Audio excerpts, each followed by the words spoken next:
The last couple of weeks I have implemented a pretty cool feature in the Hyperlambda generator. You can actually see the code here. Actually, if you install the Hyperlambda generator on your own machine, you can actually look at the code and analyze and verify that what I'm telling you is correct. But the point is that I now have an SLM where it is literally theoretically impossible for the LLM to hallucinate.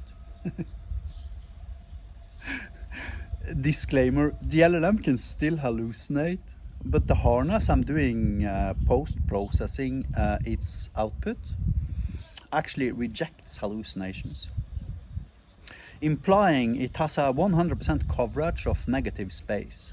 And what that means is that if you ask my SLM to create a code that it does not know how to create, then it's gonna try one time, then it's going to increase the temperature and try another time, then it's going to further increase the temperature and try another time. And if it still can't succeed in 3 attempts, then it's just going to throw an exception and say, sorry, I don't know how to do this. However, that completely eliminates one very, very important axiom of SLM generated code or LLM generated code, which is that it's simply impossible for it to hallucinate function invocations. Right. So in previous iterations, I had these problems where, the LLM would hallucinate non-existing, functions. A great example was that it would hallucinate math.prow, which doesn't exist in Hyperlambda. You actually have to multiply a number by itself instead of invoking exponents. And that resulted in a lot of problems. However, I realized that if I took the exact same prompt and the exact same settings and I ran it through the LLM once more without changing anything, then what often fails the first time will actually often succeed the second time. So I increased the success ratio of my Hyperlambda generator by somewhere between 5 to 6 pp percent success. And the way I did that was by implementing meta introspection. I'm not even entirely sure if that is a word, but let me explain the process for you such that you can understand it. You see, Hyperlambda is not code.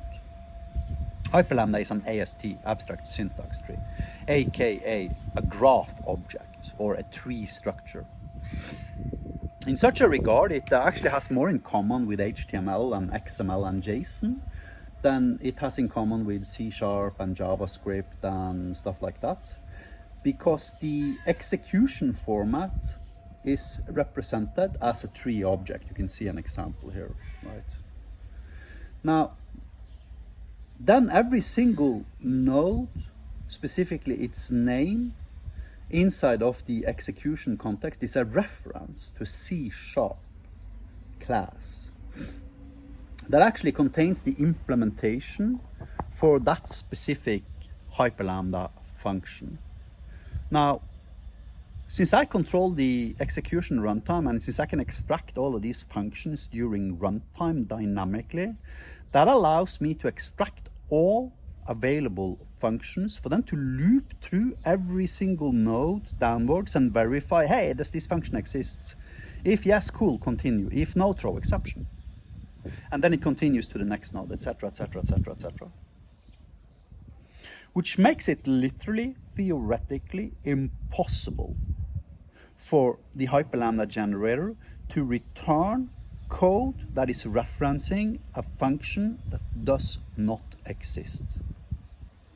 The LLM might do so, but the post-processing of the meta introspection process is going to reject the code and throw an exception after having tried 2 more times.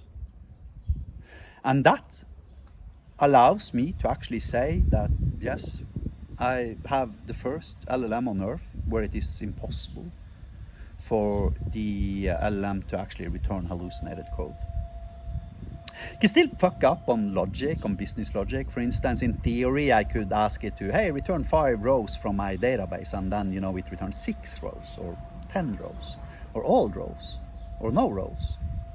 Because it cannot like determine intent from natural language and, you know, see arguments being passed into functions and verify that, you know, the intent and the function argument values are in, like, you know, coherence. And it can also still at this moment also in theory hallucinate non-existing arguments to functions. So it will never ever, for instance, invoke something called oracle.read, because that function doesn't exist, right? But MySQL.read exists. MySQL.read takes limit and offset as 2 arguments. In theory, you might imagine the LLM returning, instead of using limit and offset, it uses page and page size, right? Which would be a hallucination, and that would actually currently pass through the post-processing evaluation harness.